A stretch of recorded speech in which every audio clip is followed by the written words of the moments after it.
France insists on sending Western troops to Ukraine. Russia promises catastrophic scenario.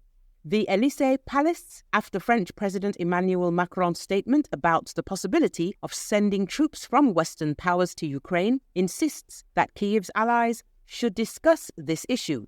As the source explained to CNN, with his statements, Macron signaled his Russian counterpart, Vladimir Putin, about his determination and desire of France to prevent any victory of the full-scale Russian invasion.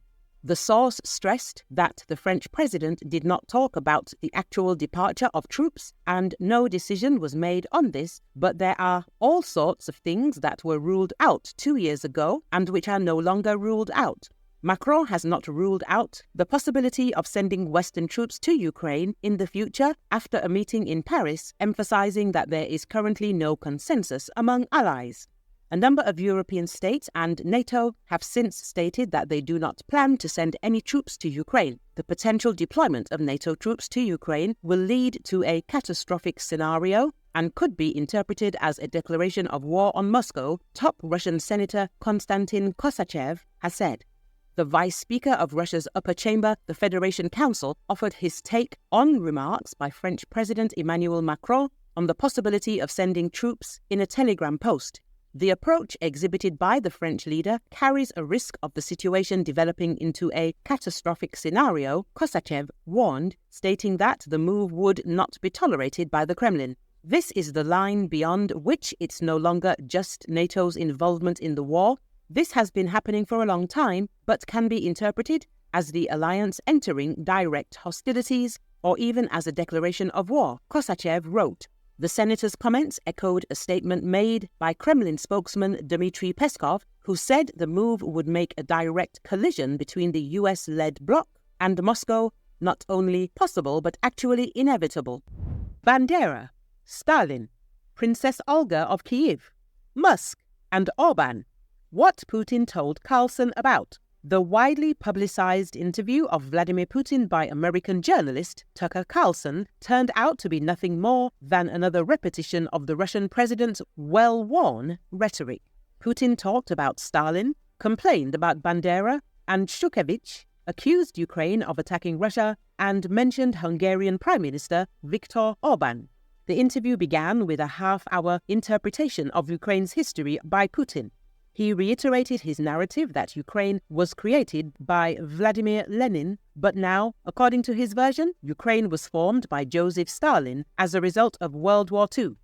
Putin devoted 25 minutes to presenting his own history, despite the fact that the interview itself lasted just over 2 hours. During this historical briefing, the Hungarian Prime Minister was unexpectedly mentioned. Putin claimed that Hungarians in western Ukraine supposedly wanted to return to Hungary, but when Carlson asked if he had sent such proposals to Orban, he replied in the negative.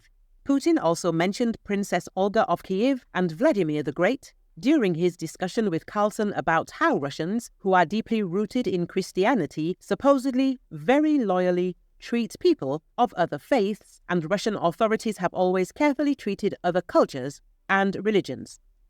Of course, Putin and Carlson did not bypass the topic of the war that Russia unleashed in Ukraine. Putin made it clear that he does not want the war to end because he has not achieved the goals set. In this context, the Russian president again mentioned the so-called denazification and this time even explained its purpose, not forgetting about Stefan Bandera and Roman Shushkevich. In addition, Putin told Carlson a tale about how Russia was not admitted to NATO, the idea of creating a joint missile defense system for Russia, Europe, and the US, which he allegedly presented to former US President George W. Bush, and about the fate of American journalist Gershkovich, who is currently behind bars in Russia, blaming the Central Intelligence Agency for the sabotage of the Nord Stream pipelines. He also praised the owner of SpaceX, Elon Musk, calling him a smart person with whom it is necessary to find common ground and cooperate. US struck Houthi cruise missiles and drones in Yemen.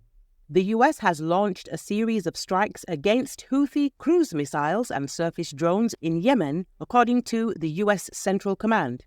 The US Central Command, CENTCOM, forces conducted 7 self-defense strikes against 4 Houthi unmanned surface vessels and 7 mobile anti-ship cruise missiles that were prepared to launch against ships in the Red Sea, the U.S. Central Command said.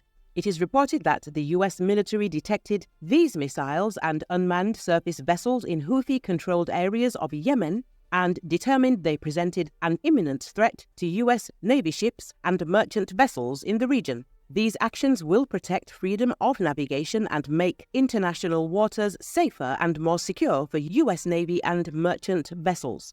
Since November of last year, there have been ongoing attacks by Yemeni Houthis on trade ships in the Red Sea, often associated with Israel. In January, the terrorist group launched its most significant attack. The US and British military repelled an attack in the Red Sea in early January. At the beginning of January, the US and Britain conducted powerful strikes against Houthi-related targets in Yemen. This was in response to the constant attacks by the Houthis on civilian ships in the Red Sea. On January the 28th, a Houthi drone in the Red Sea attacked a British military ship, and the next day the Yemeni Houthis claimed to have attacked an American destroyer. However, the Pentagon refuted the militants' claim. Also, on February the 6th, it was reported that a British cargo ship was attacked by the Houthis in the Red Sea.